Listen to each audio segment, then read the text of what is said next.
All right, this is number 20 on your review sheet.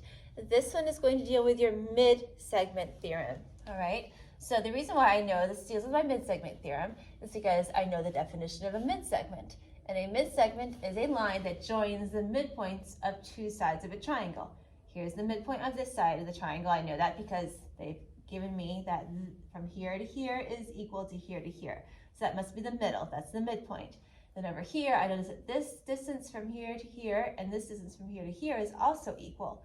So, or this distance is equal to this distance, so this must be the midpoint of this side.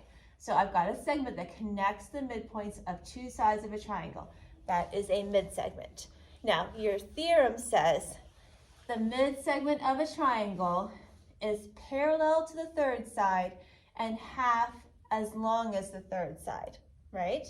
So if I know that this distance is half of this one, that means in my brain I can think, okay, it takes two of these to make one of these, right? It's going to take two of these lengths to equal one of these. So I can then write an equation. I can say 2x's, right? Two of these, 2 times x equals this side, equals one of these.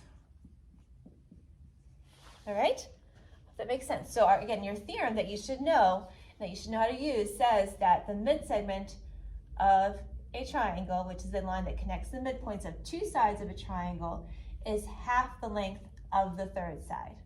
So if this is half of this, then it must mean that two of these makes up one of these. So I can say 2 times x equals 3x minus 10. And then I would just solve my equation.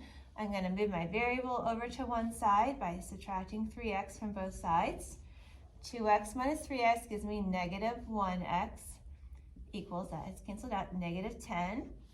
I'm going to divide by negative 1, divide by negative 1, and that cancels out, and I'm left with x equals negative 10 divided by negative 1, which gives me positive 10.